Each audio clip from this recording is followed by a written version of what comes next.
Boa noite, Raul. Olá, meus amigos.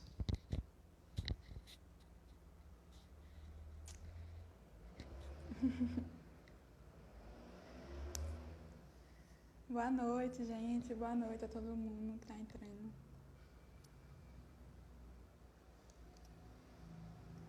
Muitos amigos, né, aí. Vamos arrasar juntos.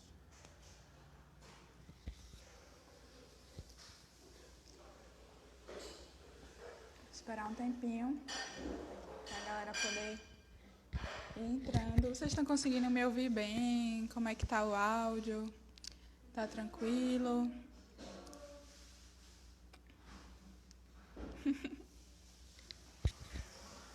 Me digam aí se dá pra ouvir.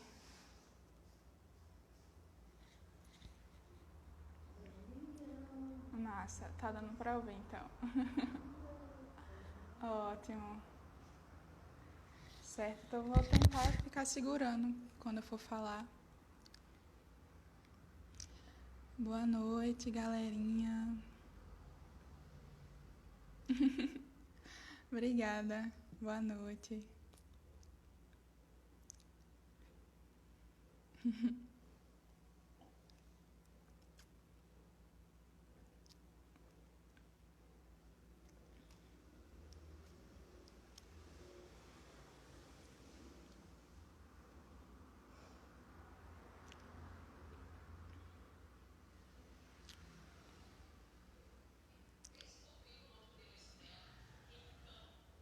Vocês podem ir enviando a live para os seus amigos aí que se interessam pelo tema, que podem conhecer um pouco melhor sobre a história de Beatriz.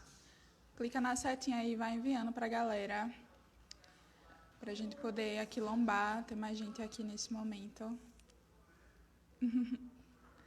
Esperando a Betânia entrar.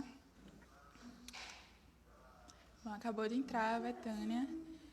E aí, enquanto isso, eu vou explicando um pouquinho sobre a semana.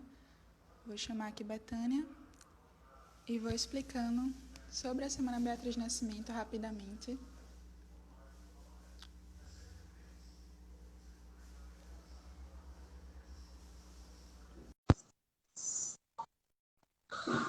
Muitos amigos, né? Quilombo todo. Oi. Boa noite, Betânia. Boa Seja noite. bem-vinda. Tudo bom? Tudo maravilhoso. Melhor agora. Tá me vendo Bom, direitinho? tá ótima. Muito linda. O áudio também tá bom. Pra mim tá ótimo. Obrigada. Só tô vendo isso aqui. Ok. Pronto, eu vou começar explicando um pouquinho da semana para quem não conhece e aí depois eu passo a palavra para você, tá bom? Claro. Bom, para quem não sabe, né, para quem está aqui e não conhece o coletivo, nós somos o coletivo Negro Beatriz Nascimento. A gente nasceu lá em 2018.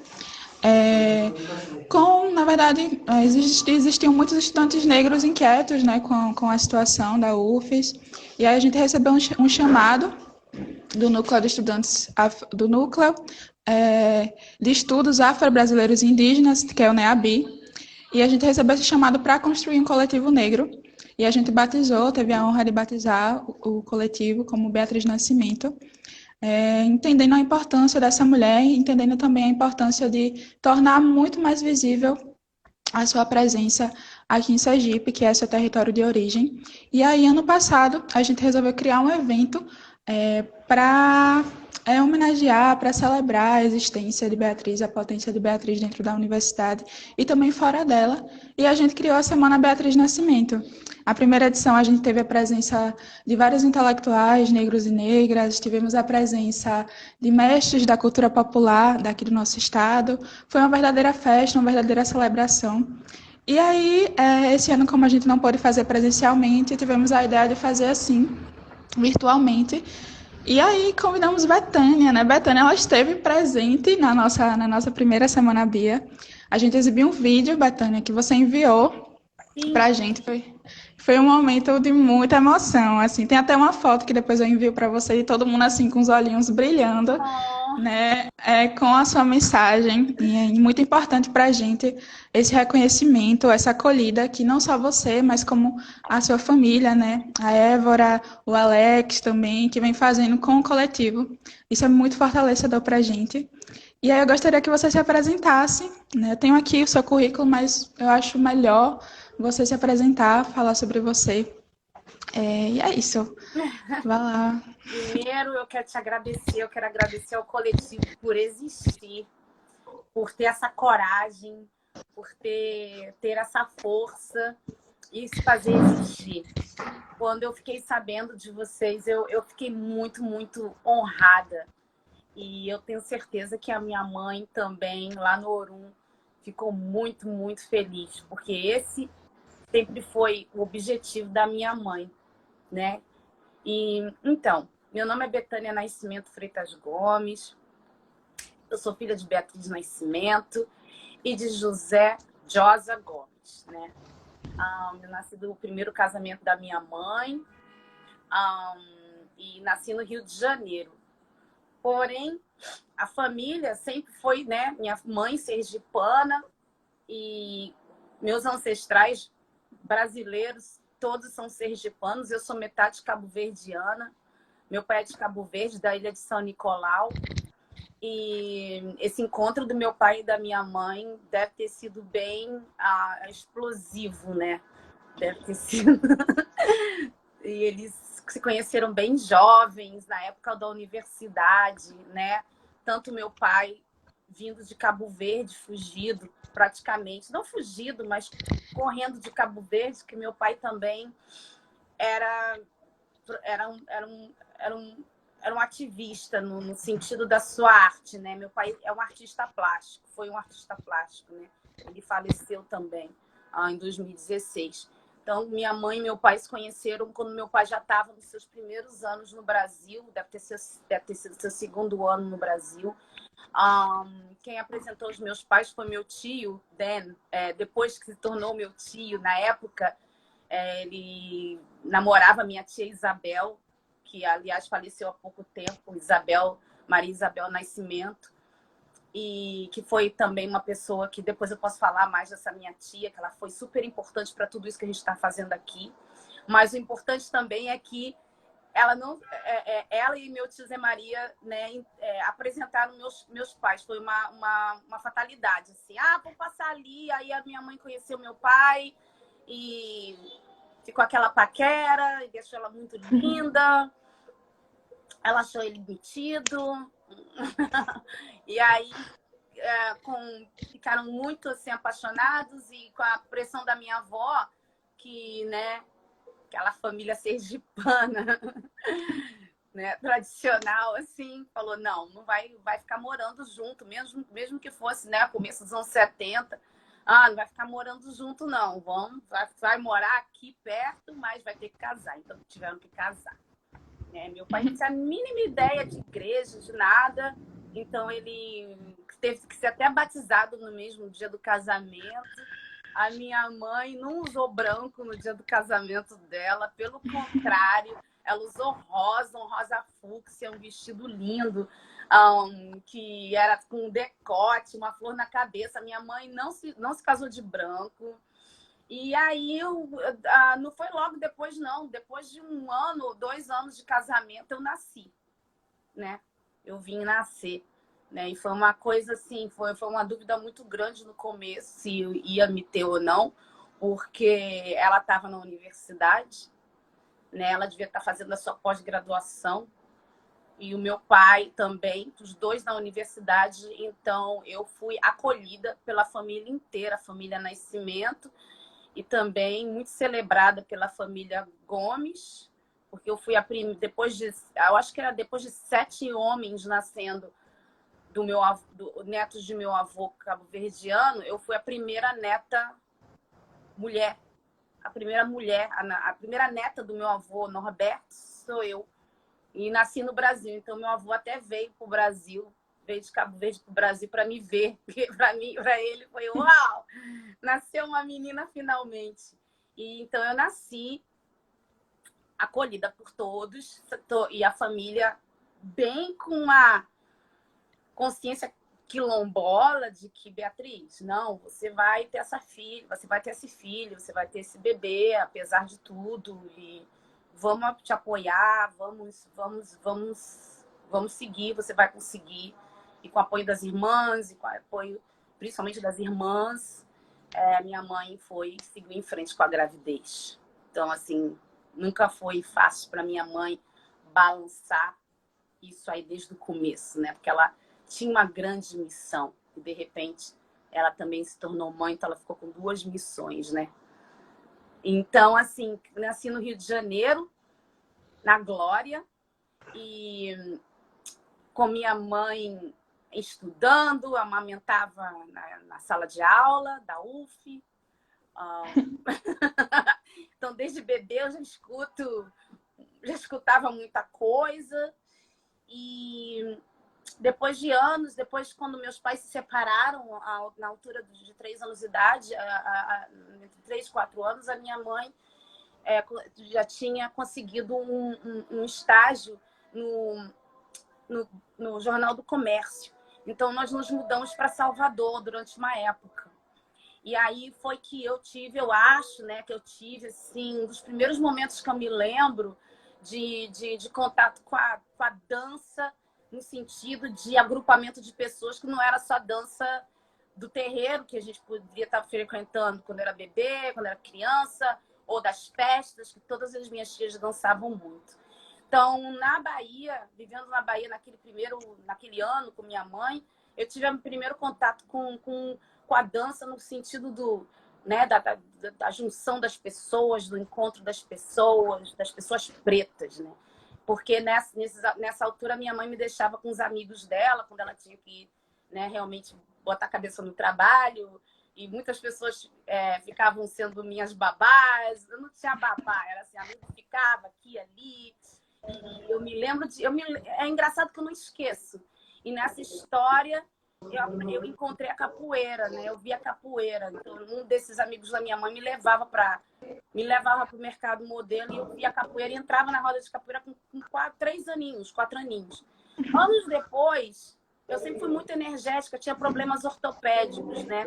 Então, me colocaram no balé.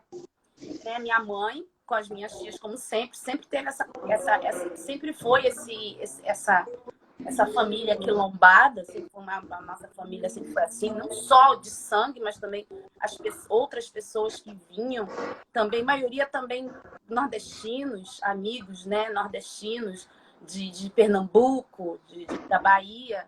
E em casa se falava sempre oxente, se falava sempre esse sotaque lindo que você tem, que me traz sempre... eu dormi assim, né? Vontade de... Parece que eu tô assim, sendo minada, né? Porque é o sotaque da minha avó, é o sotaque das minhas tias, da minha mãe. E lá em casa sempre foi Sergipe. Apesar de estarmos vivendo no Rio de Janeiro, quando estava dentro dessa casa, sempre foi Sergipe. Sempre foi Aracaju. Sempre comeu biju. Sempre comeu cuscuz amarelo, cuscuz. Sempre teve todas esses costumes. Então, quando a gente estava na escola, muita gente perguntava se a gente era baiano, né? E meu nome ainda por cima é Betânia. Aí ficava, você é baiana, Betânia? Você é baiana? Não, não sou baiana, eu sou filha de sergipana, né? Então, assim, cresci, aí veio um momento de problemas ortopédicos e aí me colocaram no balé. O problema foi que eu não gostei de ter sido colocada no balé. Eu tinha falado para minha mãe que eu queria ter sido colocada no sapateado, no jazz, algo que tinha mais a ver comigo. Não tinha a ver comigo o balé, né? E aí foi quando a minha mãe veio e trouxe imagens, né? Eu protestei no primeiro ano, foi protesto. E aí foi quando a minha mãe chegou com imagens, né? Como ela já estava claro que ela já estava com 9 anos nessa hora, e ela já estava imersa no ativismo, já estava rolando grupo de trabalho under Rebouça, já tinha rolado, eu acho. E ela veio com imagens de bailarinos negros, né, com Dance Theater of Harlem e Alvin Ailey, e imagens de bailarinos negros. E ela mostrou para mim, olha aqui, isso é possível. Se você realmente quer fazer, eu gostaria que você seguisse essa profissão. Por que não? E eu tinha um problema, né? Eu tinha um problema, eu repelia, não gostava, não queria ir para aula, era discussões quase todo dia, ela me forçava a ir à aula, eu aprontava, e ela me mandava pro balé de qualquer jeito, pela orelha, não sei o quê. E eu nunca entendia por que ela insistia tanto, né? Por que ela insistia tanto que eu seguisse. E eu me tornei, sem saber, uma criança ativista também. Porque no momento que eu entrei naquele estúdio, eram todas meninas. Naquela época não tinha projeto social ainda de balé, como muitos bailarinos negros hoje em dia, né, conseguiram a sua educação. Eu era a única preta, criança preta. Teve um momento que tinha uma outra menina preta, o nome dela era Cláudia, também bem pretinha que nem eu, cabelo afro, e ela era assim, minha amigona, e a gente ficava assim junta, mas depois ela saiu. E muitas meninas pretas vinham e iam embora, né? E eu ficava. E aí, nessa trajetória, eu fui... no momento que eu tinha visto essa representatividade, eu me desenvolvi como bailarina. Depois eu entrei para a Escola do Teatro Municipal do Rio de Janeiro, Maria Oleneva, que é a escola profissionalizante, uma das melhores escolas de balé do Brasil. E hoje esse ano fez 93 anos. E me tornei bailarina, né? Pela escola treinei muito, tive uma professora importantíssima na minha vida, que me ajudou, duas professoras importantíssimas, uma é Didi Eggs, que é de Alagoas, e a outra é que Deus a tenha, a dona Consuelo Rios, né? Que era uma professora de balé negra, que não teve condições de se tornar uma bailarina de palco, mas ela se tornou uma grande professora. E um dos motivos que eu ter entrado para essa escola foi quando eu vi Dona Consuelo dando aula e eu vi aquela organização, eu vi aquela professora preta liderando, eu falei, é isso aí, é ela, entendeu? E aí ela realmente me empurrou e me acordou para as situações, e eu enfrentei racismo. Depois eu entrei para o corpo, com 16 anos, eu entrei para o corpo de baile do Teatro Municipal do Rio de Janeiro. Eu passei por racismo brabo. Tive sempre o apoio de minha mãe, que segurou a minha cabeça, que conversou comigo, que me acalmava, que sentava, que não chorava junto comigo de jeito nenhum. Pelo contrário, ela esperava eu chorar, depois entrava com... Era uma mãe professora, né? Uma mãe mestre, assim, ao mesmo tempo, o que me ajudou muito a superar, né? Minha autoestima não decaiu por causa desse apoio, e eu continuei empurrando, e eu e ela decidimos, depois de muitas conversas, que o meu futuro realmente não estava no Brasil.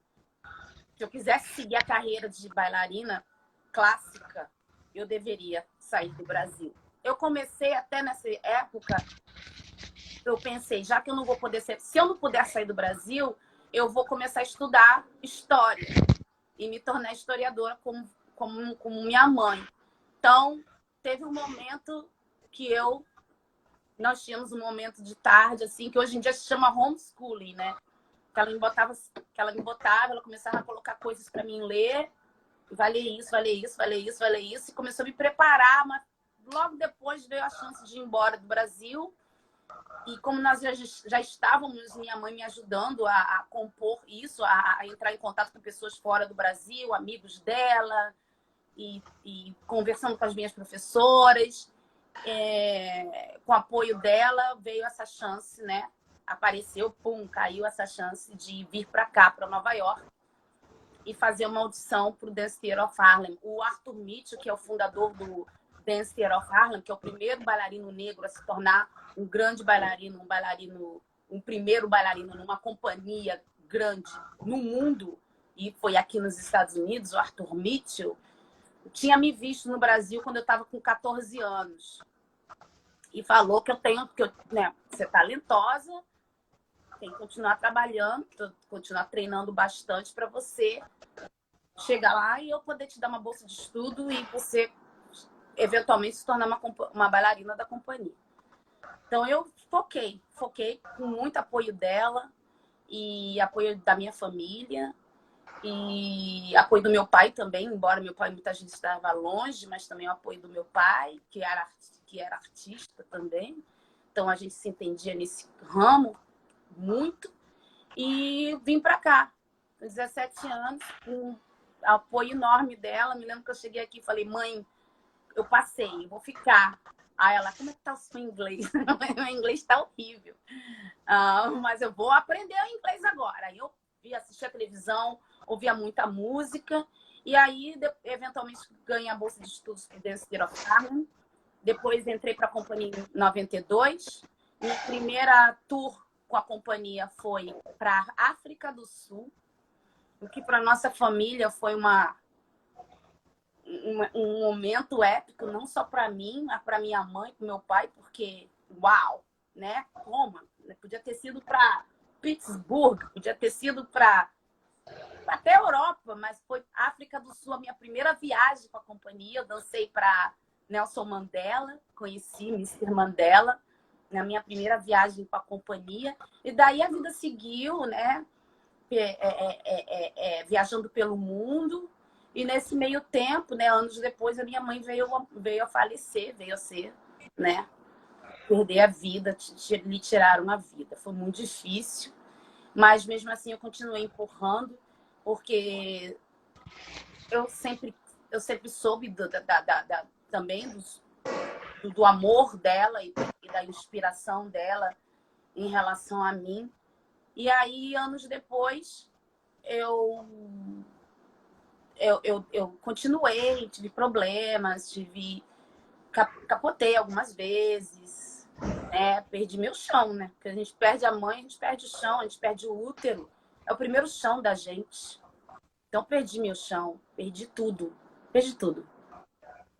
Acho que perdi até parte da minha alma, assim, né? E acho que foi até uma parte de mim, assim, foi embora. Eu não conseguia me situar. Embora eu tinha continuado, né? Mas nesse meio tempo eu consegui fazer trabalhos interessantes e dancei também pro artista, né? O músico Prince, né? Poucas pessoas falam disso. Outro dia uma amiga minha falou, você tem que falar mais disso. Eu dancei pro Prince também, dancei com uma outra companhia contemporânea muito famosa chamada Complexions, que é uma companhia negra também. Os diretores são negros. Para mim sempre foi esse caminho de representatividade, esse caminho de quilombo. Eu nunca saí desse caminho. Eu sempre trabalhei com os meus.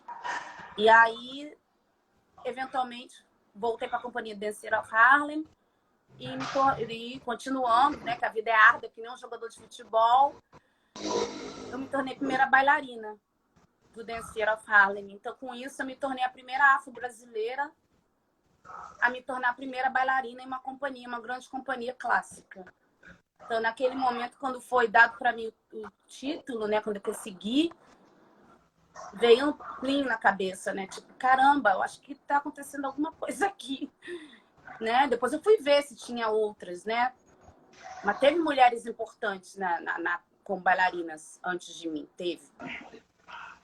Né? Teve Mercedes Batista aí no Brasil, né? Teve outras bailarinas brasileiras antes de mim na companhia, como Márcia de Castro, Simone Cardoso. Depois foram entrando outras bailarinas negras também. Mas eu consegui esse cargo mesmo de primeira bailarina. O título, o contrato, a exposição, né? O meu papel principal, que eu sou conhecida como aqui nos States, mais do que no Brasil, infelizmente, no Brasil não fui tão reconhecida e valorizada, foi o Pássaro de Fogo, né? Que é um balé bem famoso também. O pessoal fala muito de Lago do Cisne, eu nunca dancei Lago do Cisne, nem gosto. Mas eu fui Pássaro de Fogo, se você vê nas minhas fotos, eu tô lá de Pássaro de Fogo. Foi um papel importantíssimo na minha vida, um balé importantíssimo na minha vida. Hoje eu sou professora da escola do Dance Theatre of Harlem, sou coach. Eu morei no Brasil uma época, na gravidez, e foi aí que eu dei aula no Dançando para Não Dançar, né, em projetos sociais, que é isso que também, quando eu voltei para o Brasil para ter meu filho, eu queria só dar aula para as crianças pretas, é essa a verdade. Eu não vou dizer aqui para você, eu queria essa diversidade. Não, eu vou ser sincera aqui com você. Eu quis só dar aula para... Quando cheguei no Brasil, eu não quero saber se é o Brasil. Eu quis dar aula para as crianças pretas, primeiramente. Depois, os privilegiados podem vir, mas eu queria chegar nas crianças pretas. E aí foi quando eu vi a Ingrid Silva, ela ainda tinha 16, 15 anos, 16 anos, e eu fiz um vídeo, né, um vídeo DVDzinho dela, que eu achei que ela, por ela também ser uma menina de pele escura, eu falei, eu quero promover essa menina, eu acho que essa menina tem futuro, né, porque eu tava vendo que as meninas, né, estavam, as outras meninas, tem um colorismo aí também, né, principalmente no balé, pelo amor de Deus.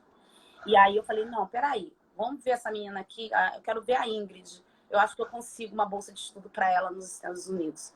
E aí eu tentei, mandei para o Mr. Mitchell, e ele gostou dela. E aí a Ingrid, hoje em dia, essa bailarina, essa influencer, essa feminista, tudo aí que ela é. E fui eu que encontrei, que vi Ingrid lá na quadra da Mangueira, né, que a gente estava dando aula. E é isso, é quilombando a vida toda. Tô quilombando até hoje. Minhas alunas são a maioria pretinhas. Eu tenho uma hispanazinha aqui, mas todas, a maioria são as minhas pretas. Dou aula de balé para elas. Dou a melhor informação que eu posso dar, o melhor treino que eu posso dar. Continuo estudando como professora. Sou coreógrafa também. Minha coreografia também baseada em compositores negros e negras. Compositada, minha coreografia sempre baseada em histórias negras, em corpo negro e música negra. Seja clássica também, né? E é isso, eu sou a continuação da minha mãe. Não sou uma intelectual, mas eu continuo na minha área. E eu acho que era isso que a minha mãe falava, né? O quilombar é isso. Não interessa o que você é o aquilombar que é necessário para a nossa sobrevivência. E é isso. Você falou muitas coisas importantes, assim. A gente consegue, lendo o que Beatriz escreve, a gente consegue perceber muito que a família de vocês é realmente uma continuidade de uma família africana, né? Essa ideia da criança ser da comunidade, esse processo mesmo de estar sempre junto do outro, de estar construindo junto com o outro. E a gente percebe muito isso aqui em Sergipe também. Um ajuda o outro, né? E aí tem aquela ideia de, a gente é muito fechado, mas não é, sabe? Existe uma solidariedade, existe uma continuação mesmo dessa filosofia africana, dessa filosofia de eu sou porque nós somos, né? Exato. E é muito importante ver você falando sobre isso e só reitera mesmo o que a gente já achava, né, lendo Beatriz. E aí eu queria que você falasse um pouco também nesse livro de Beatriz, que foi lançado pelo CPA, vou mostrar aqui para quem não... Sim. Você tem um prefácio, né? Tem um prefácio super emocionado, assim, a gente já começa o livro... Cadê o meu? Tá aqui. A gente já começa a leitura com 2 prefácios muito potentes, muito emocionantes, que é o seu e da Aninha Urassi. Sim. E aí, nesse prefácio, você fala que se considera uma ativista dançante. Sim. E aí, eu queria que você falasse um pouco sobre esse processo, assim. Eu acho que foi muito natural, né? Pelo que você fala, pela sua trajetória. E aí, você responde essa, eu também queria saber um pouco sobre esse processo de estar nesse lugar, de dar mesmo essa continuidade à obra de Beatriz, né? Você também lançou um livro com o professor Alex Hartes, está nesse processo, né, de sempre estar reavivando essa memória, que infelizmente a gente sabe que os negros, né, os intelectuais negros desse país, negros e negras, sofrem esse processo de epistemicídio, e aí eu deixo um lamento aqui que é estar num departamento, né, de história. Eu sou estudante de história e a gente nunca ter visto Beatriz Nascimento, a gente nunca ter estudado Beatriz Nascimento. E isso é muito pesado para a gente, porque quando a gente lê Beatriz, tem uma fala do Iago, que é um amigo da gente também no coletivo, Sim, Iago. que ele fala que quando ele lê Beatriz, quando ele encontra Beatriz, é como se ele estivesse se encontrando a si mesmo, né? Porque a gente se sente muito apagada dentro daquele ambiente universitário. E se Beatriz se sentia, né, naquela época, a gente continua se sentindo. Então, eu queria que você falasse um pouco, né, sobre esse processo de visibilização que ocorre, né, da memória de Beatriz e de como isso tem sido reavivado. Pelo menos aqui em Sergipe, a gente consegue perceber algumas coisas já acontecendo. E eu não falo só do coletivo, né? Falo também da ocupação, né, do MTST, que você até fez uma live com Dona Maria, que Dona foi Maria, tão querida. emocionante. Foi emocionante. Foi muito linda. Foi muito Muito linda. emocionante aquela live. Eu nem esperava. Eu estava animada, eu estava nervosa, como sempre, para a live. Mas quando eu olhei para a cara de Dona Maria, foi como se assim, tipo, Sergipe entrou assim na minha cara. Assim, pá! Assim, que eu fiquei emocionada. Nós nos olhamos e começamos a chorar. Foi assim, foi incrível. Mas, voltando que, né, a sua pergunta, o começo da sua pergunta sobre eu sou uma ativista dançante, é um pouco daquilo, né, que eu vivia já na infância, que eu comecei a viver na infância, né? Porque na infância, engraçado, eu não me sentia eu não me sentia igual a muitas outras crianças, inclusive a outras crianças negras.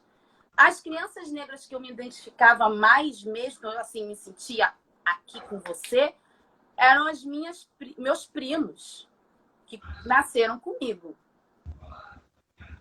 Então tinha uma coisa do berço, né? Tinha uma coisa já do berço que eu nasci, dessa família, A minha avó, Rubina, né, tem um dito da minha avó que ela falou uma hora, na certa altura do acontecimento, e deve ter sido quando ela já estava no Rio de Janeiro, já tinha se mudado para o Rio de Janeiro com as suas filhas e seus filhos, que são 10, né? Ela falou, principalmente com as meninas, já que a maioria eram meninas. Filhas minhas nunca vão trabalhar na cozinha de ninguém. E essa declaração da minha avó, eu não entendo só como filha minha nenhuma vai ser empregada doméstica. Não é isso não que a minha avó falou, não. A minha avó falou até na questão da afetividade, na questão de casamento, que ninguém ia ficar na cozinha de ninguém. Que as minhas tias e minha mãe iam estudar, se tornar profissionais, se tornarem mulheres independentes, mulheres vivas, mulheres delas. Né? Então a gente já cresce naquele meio. Minhas tias eram muito fortes, assim, não só minha mãe, minhas tias, sabe? Eu tenho uma das minhas tias que eu ficava admirada, eu falava, você quer ser ela quando crescer? Era a minha tia Ana, que tinha um carro, andava com a chave de carro dela, que ela era linda, todo dia ela estava vestida de um jeito, eu ficava assim, babacada, e usava a maquiagem dela, e eu via isso em casa. Quando eu chegava na rua, era outra história.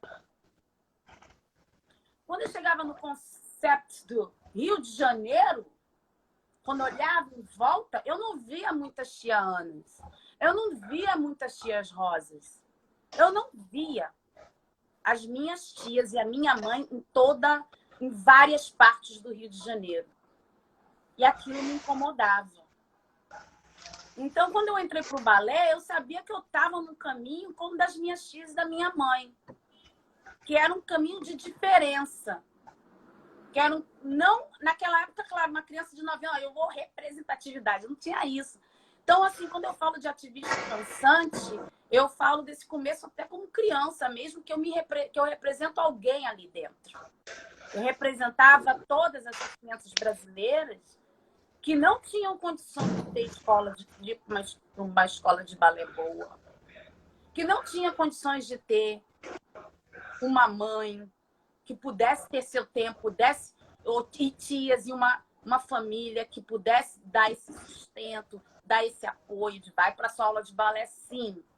Ah, mas eu não quero entrar no palco. Vai entrar no palco, sim. Ah, mas eu vou ser a única menina preta no palco. E é aí que tá a graça. Elas falavam isso, aí que tá a graça.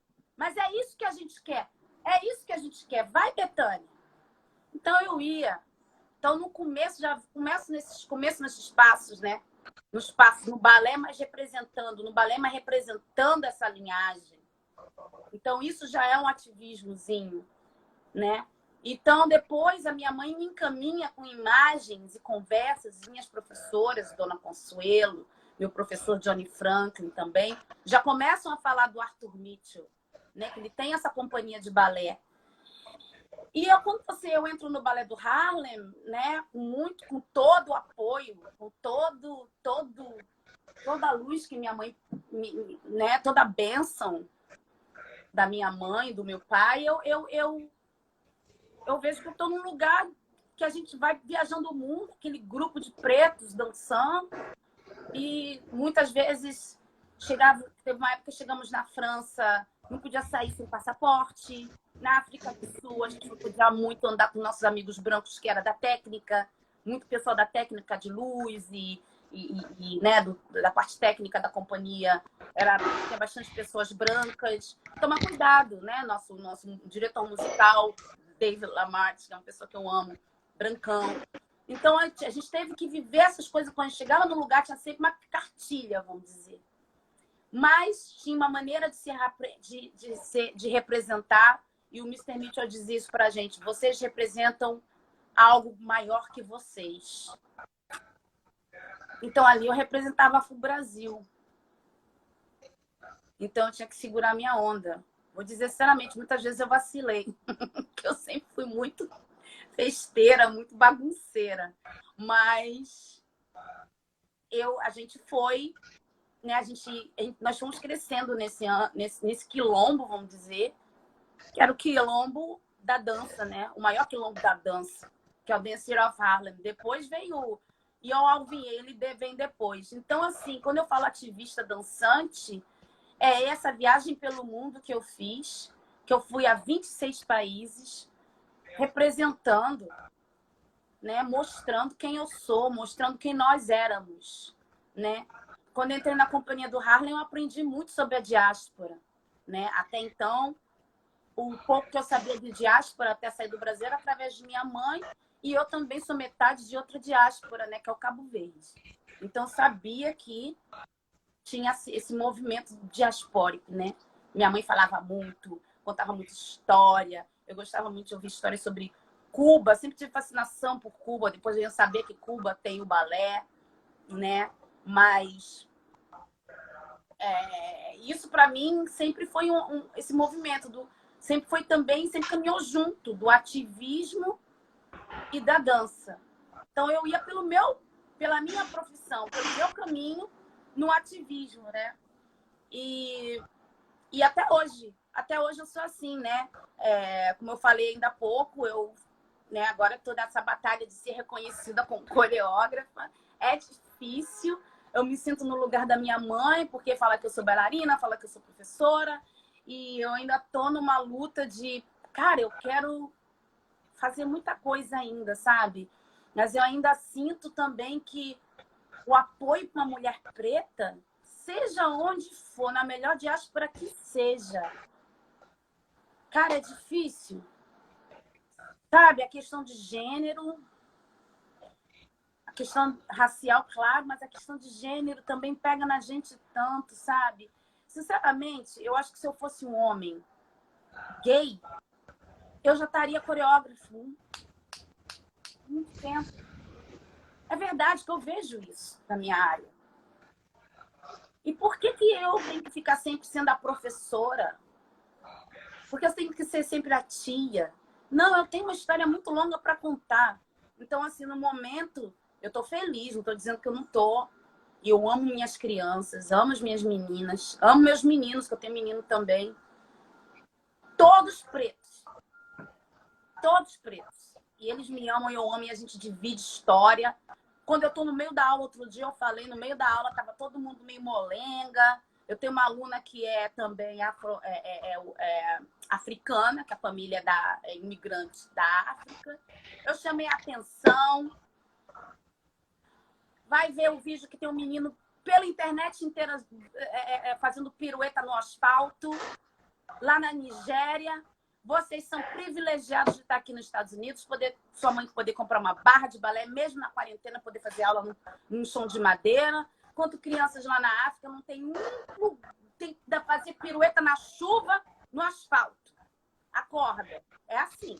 Eu vou acordando, eu vou falando. Eu paro no meio da aula e eu dou-lhe cacete mesmo, falo mesmo que a realidade é essa.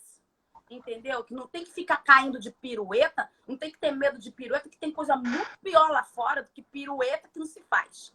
Tem que fazer, tem que fazer, tem que fazer. Você é preto. E você representa algo maior do que você, sim. Porque no momento que você está fazendo seu trabalho, seu estudo aqui de dança, você quer ser bailarina, mas você está representando aquela menina lá na Nigéria que não tem condição, que sonha em ser bailarina. Mas você conseguindo, o coração dela vai se encher de luz e você vai mandar essa luz para ela. Entendeu? E é isso. É esse o meu processo, é essa a minha conversa. E também paro no meio da aula de vez em quando. Você sabe de onde vem o seu nome? Não sei. Você não sabe por quê? O seu nome vem de uma rainha africana. Sabe a história dela? Não, não sei. Então vamos pesquisar. Vamos fazer um estudo? Vamos fazer um trabalho de casa? Aqui no balé mesmo? Quem foi Maqueda? Quem foi Maqueba? Né? Quem foi Nefertiti? Que eu tenho aluna que chega com esses nomes. Aí eu fico assim, quem é Nefertiti aqui? Tá lá Nefertiti, ninguém um trocinho desse tamanho. Você sabe quem foi Nefertiti? Vai descobrir quem foi Nefertiti. Vai descobrir quem foi Nizinga. Sabe quem é Nizinga? Não sei o que é Nizinga, o nome da criança. Quem é Nizinga? Sabe quem é Nizinga? Vai descobrir quem é Nizinga. Me traz na próxima aula quem é Nizinga. Vai descobrir quem é Nizinga. Se não souber, eu te explico. Então, assim, é assim que eu vou. Menino também, aqui na Tom, esses nomes que os garotos ganham, né? Mussa, Samori, Samuri. Samori, vem cá. Você sabe de onde vem seu nome, Samori? Não, não sei. Vai descobrir quem é Samori. Eu falo do corpo também, falo da representatividade, falo do corpo, falo da bunda, que foi um grande problema para mim. Teve um momento também no Brasil, né, que eu passei por uma discriminação fortíssima por causa da minha bunda, que eu tenho bunda. Claro, a maioria de nós pretas temos uma nice, uma coisa bem bonita aqui atrás da gente, que todo mundo inveja. Hoje em dia estão até colocando silicone. Então eu vou lá e falo, a bunda não está aqui para atrapalhar a gente. Vamos apertar esse bumbum aí, vamos usar o músculo da musculatura da bunda, vamos levantar essa perna, vamos levantar esse quadril, vamos saltar, porque a bunda ajuda a saltar, a bunda ajuda a subir. Isso eu aprendi muito com o Arthur Mitchell, mas também eu lutei muito. Eu passei por muita agressão, microagressão, principalmente no Brasil. Quando chegaram para mim e falaram, Bethânia tem um corpo de uma bailarina russa. Na época, agora não tem mais, claro. Mas na época, tem um corpo de uma bailarina russa. Aí a mulher falou, mas a bunda africana dela é um problema que fica no caminho. Aí eu corria, falava para minha mãe. Mãe, falou isso. A minha mãe falava, passa. Não volta. Minha mãe falava, não perca tempo. Deixa ela pensar. Deixa ela pensar. Sua resposta vai vir por você. Não vai bater boca com uma velha de 80 anos. Russa. Francesa, sei lá o que ela era. Continua. Não olha pro lado, Bethânia. Segue em frente, segue em frente. Sempre falou isso. Segue. Não para responder. Vai. E eu ia. Eu fui. Então foi sempre isso. Por isso que eu falo, né? Uma ativista dançante, né? Porque é no meio dessa minha vida que eu vou tocando em um, em outro, que eu chamo que minhas crianças são também meus filhos, né? Então eu vou e cuido deles. E eu tô aqui no Dance Theater of Harlem, já faz 5 anos que eu tô dando aula na escola, coreografando também para as meninas, coreógrafo clássico mesmo, uso movimentos clássicos.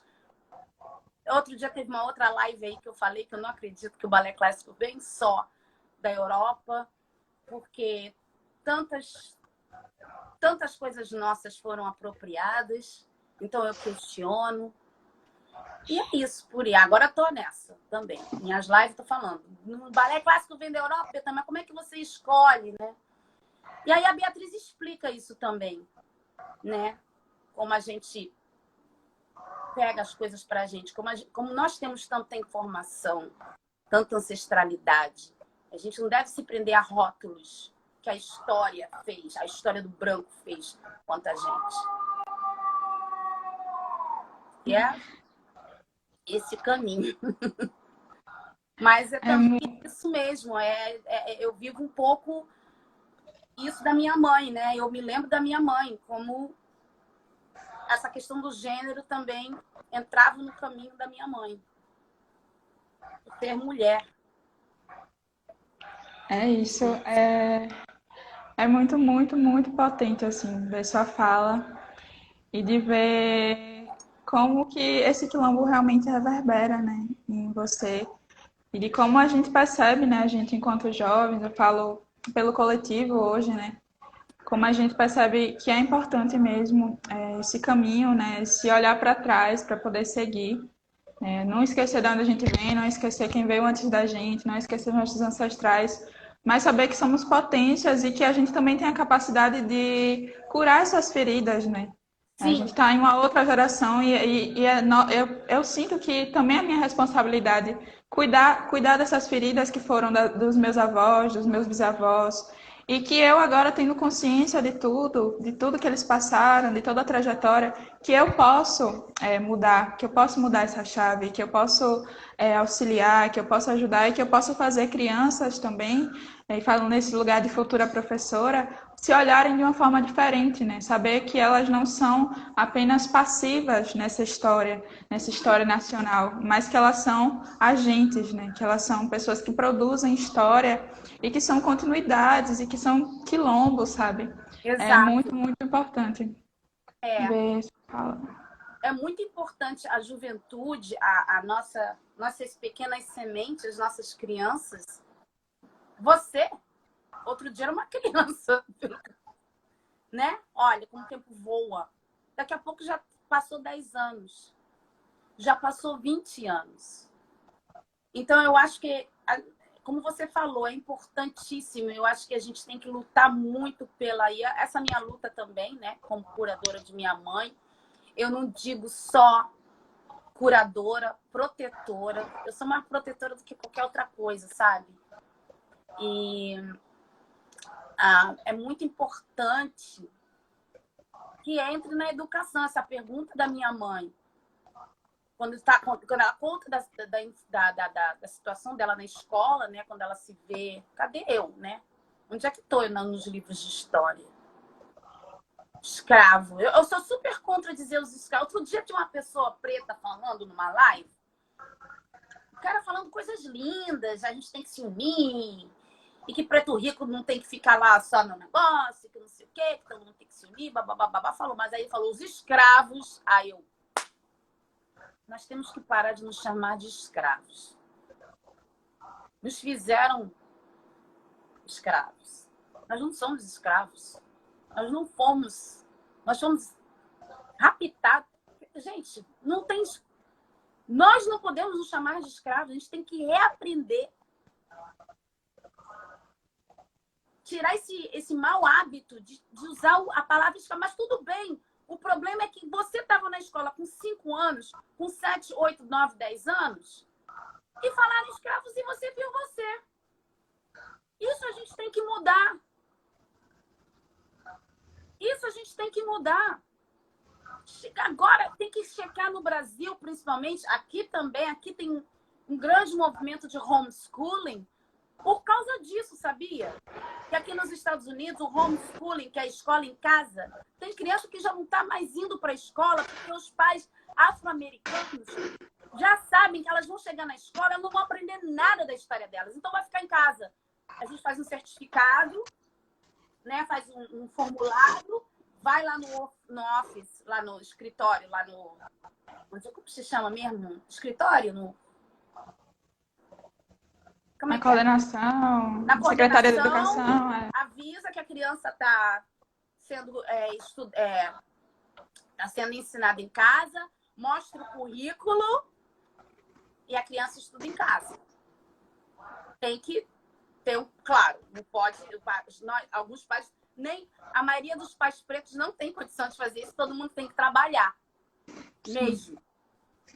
Mas o que eu estou dizendo é que esse movimento aqui que eles estão tendo é porque um desses motivos é esse. O bullying, né? O racismo, o bullying, também a violência, que essas histórias de que entram na escola e saem atirando, que não é parada de criança preta. Se você vê todos os jovens que entraram aqui nos States atirando e matando todo mundo, fazendo o que eles fizeram, você repara que a maioria são brancos, tá? E não são assassinados, e não são presos. Levam eles para McDonald's depois que eles assassinam um bando de gente. Mas, mesmo assim, né, eles estão conseguindo achar um caminho, reverter isso e fazendo homeschooling, que é a escola em casa, mas por esses motivos, mas também por ensinar a história, a verdadeira história do negro para a criança negra. Então, no Brasil, eu quero muito que o Brasil também, que nós somos a maioria da população, que nós somos 60%, cada ano nós passamos de 50% para 60% para 70%, daqui a pouco nós descobrimos que nós somos 90%. Como é que pode? Como é que pode? Não pode mais 60% de uma população de um país aprender que é escravo. Não dá mais. Não pode, não. Muda tudo, gente. Muda isso. Muda os livros, tira os livros, tem que radicalizar. Não pode mais. E tem que ser o preto que tem que fazer. Não tem que deixar o branco na frente. Ah, vamos mudar agora, vamos falar isso e aquilo. Porque, again, de novo, o branco vai e fica como o grande salvador da pátria, como diz aqui no inglês, o big white hope, a grande esperança branca. Não, desculpa, não. Nós temos que contar a nossa história. Nós temos muita história. Nem que seja... E nós temos que começar com o primeiro passo, que é desse tamanho, ou desse tamanho. Negros, pretos, africanos, vindos da África, não escravos. Vamos tirar esse nome, esse título dos livros de educação do Brasil. Chega de dizer que é escravo. Não. Vamos lutar contra isso. E eu tenho certeza que é isso que a minha mãe queria em primeiro lugar, porque tem que ter o primeiro passo. Eu acho que o primeiro passo é isso. De tanta representatividade que a gente fala, de tanta... A palavra, o título é tudo, gente. Nós não podemos mais deixar que nenhuma escola no Brasil, seja particular, seja judia, seja católica, seja pública, principalmente, que chegue no... Os escravos chegaram no Brasil, pô. Aí você com 8 anos ou com 10 anos está lá olhando e você fala, eu sou escravo? Você se lembra desse primeiro momento seu? Você se lembra desse momento? Eu não me recordo assim, mas tem coisas que eu acho que a própria mente tenta apagar, sabe? Para não perpetuar certas coisas. Eu também. Mas eu lembro do como foi potente para mim. Eu tive esse privilégio de estudar em escola particular, em escola de bairro, pequenininha, mas ainda assim particular. E eu nunca vi sobre história do negro. Eu nunca vi nem falar sobre consciência negra dentro da escola. E aí, quando eu fui para a escola pública, que eu pude ver o que era consciência negra, o que era... Né, eu pude ver dança de orixá dentro da escola pública. Então, foi realmente um divisor, assim, na minha trajetória, na minha vida, estar em escola pública e também estar em uma escola que professores tinham esse olhar, né? Era muito difícil, porque ainda existia esses bloqueios, né? Essa branquitude querendo bloquear essas outras possibilidades, né? Porque é sobre possibilidade, né? Sobre possibilidade de existência, sobre, sabe? E a gente teve esses momentos, assim, de ser bloqueado, mas de tentar insistir. E aí foi quando eu comecei a conhecer o que era resistência, né? Dentro desse ambiente escolar, que a gente precisava realmente ter pulso firme para poder falar, olha, a gente vai fazer. Porque existia todo um sistema para quebrar a gente, né? Você é de uma outra geração, graças a Deus. Que já começa a andar com isso, graças a Deus. Mas... E, de repente, você deu grande sorte, né? Isso. Eu acho que foi. Mas no Brasil, Eu acho como que eu foi dei grande sorte. sorte de ter nascido dessa mulher. Mas, mesmo aqui nos States, tenho amigas afro-americanas, que uma vez eu fiquei chocada com uma amiga afro-americana, que eu considero uma irmã de dança, que chegou e falou para assim, eu não sou bonita, B. Eu não sou bonita. Eu sou muito escura, minha boca é muito grande. E eu fiquei olhando pra cara dela e falei, não, você é linda. E eu falei, a minha mãe você parece até com a minha mãe. Como? Quem te falou que você... Mas ela vivia numa companhia antes, né, de dança, que eram todas, né, ela era a única preta, além de ser bem escura. Então ela sofreu muito. Então eu sinto assim que alguns de nós teve sorte, mas essa sorte nós não deveríamos deixar para lá. Essa sorte a gente tem que usar e segurar e espalhar a luz para os outros. E ir espalhando até um dia chegar na maioria desse país, que é o tamanho de um continente, né? Mas nós temos que ter consciência também, a parte de ter consciência negra, de ter o ori, também é saber o privilégio que você tem. E saber que isso não é uma coisa que você pega, um presente que você pega e você guarda. É um presente que você vai pegar para você e que você vai dividir com os outros, porque o povo precisa de luz. O povo precisa saber de onde vem. E muitos ainda não sabem. Isso. Sabe? Muitos ainda não sabem com isso que você falou. Aí vem e veta e oprime. Estamos sempre na mão do opressor. Nós temos que sair da mão do opressor. Nós temos que parar no momento que nós chegamos a um lugar, não sermos o opressor também. Isso pode acontecer, né? Isso eu também aplico na minha profissão. Eu não sou uma professora opressora, eu chamo atenção. Eu falo que não está certo. Você não pode estar rebolando o bumbum quando eu estou dando aula de balé. Não, isso aí você vai fazer na outra aula. Na minha aula, tu vai aprender o que você tem que aprender. Mas é uma questão de respeito, mas não é opressão. Sim. Não, porque nós que fomos tão oprimidos, muitas vezes nós só sabemos nos passar a opressão para o outro. E não é isso. Né? Então, assim, é muito importante que essa geração sua, né, que essa nova geração de ativistas, de acadêmicos, de artistas, que entenda que isso que tem que ser dividido, que tem que ser espalhado. Que, por exemplo, no acadêmico não possa ficar só na sala de aula. Ou na sala de... Não pode ficar entre quatro paredes. Não pode. Minha mãe era isso também. Minha mãe, né, quando ela traz ori, ela sempre quis sair disso também. Né? Ô, Bethânia, só licença, o nosso tempo ele tá acabando. Nossa, como pra caramba. E aí, se você quiser, eu posso gerar outro pra gente continuar conversando até o momento que você achar confortável. Ok. Tá bom? Tá bom. Vou encerrar e já já a gente volta. All right.